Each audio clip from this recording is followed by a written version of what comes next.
ده هنتكلم عن افضل 5 اضافات على جوجل كروم. اول اضافه معانا وهي ادجارد اد بلوكر. الاضافه دي بتشيل لنا الاعلانات من على جميع المواقع اللي احنا بندخلها، ودي طريقه اضافتها. بنعمل هنا اد تو كروم، اد اكستنشن، كده الاضافه اتثبتت معايا. continue with extension، مش محتاجين ده، بس هنفعل ان احنا نبلوك التراك وبلوك سوشيال ميديا ويدجت. دي احنا كده بنحسن الامان بتاع الموقع واحنا شغالين.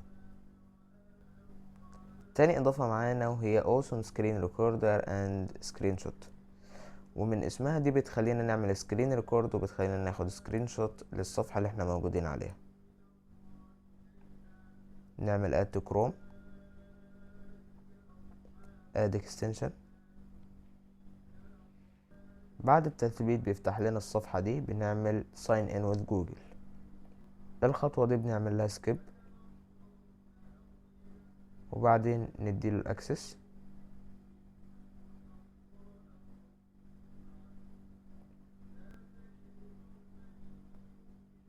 الخطوة دي بنعمل لها skip، وبعدين هنا خلاص بيقول لنا ان احنا نبدأ نسجل.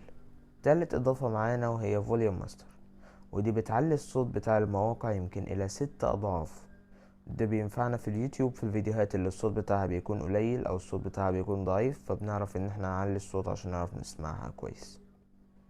add to chrome، add extension، كده بيقول لنا ان الاضافة تم تثبيتها، ودي الصفحة بتاعت كيفية الاستخدام. احنا لما بنجي نستخدمها انا بحب اثبتها، وهنا كده بنعلي الصوت زي ما احنا عايزين. رابع اضافة معانا وهي جوجل ترانسليت، ودي بتسمح لي ان انا اترجم اي حاجة موجودة مكتوبة الى اي لغة انا عايزها. يعني من اي لغة لاي لغة، من فرنسي لانجليزي، من انجليزي لعربي، من اي لغة لاي لغة ممكن ان انا اترجمها في الصفحة اللي انا فيها.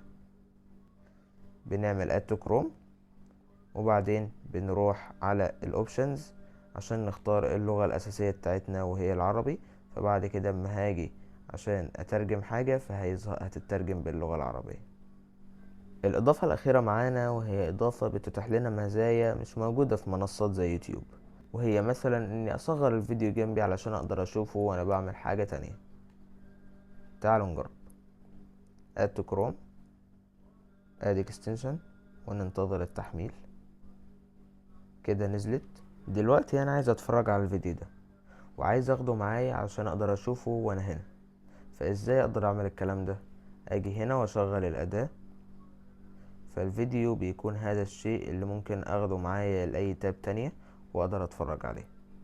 عايز ارجع للتاب الاساسية بتاعت الفيديو، اضغط هنا وارجع تاني للتاب، هيكون الفيديو موجود واقف مستنيني. طبعا منساش اعمله لايك. السلام عليكم ورحمة الله وبركاته.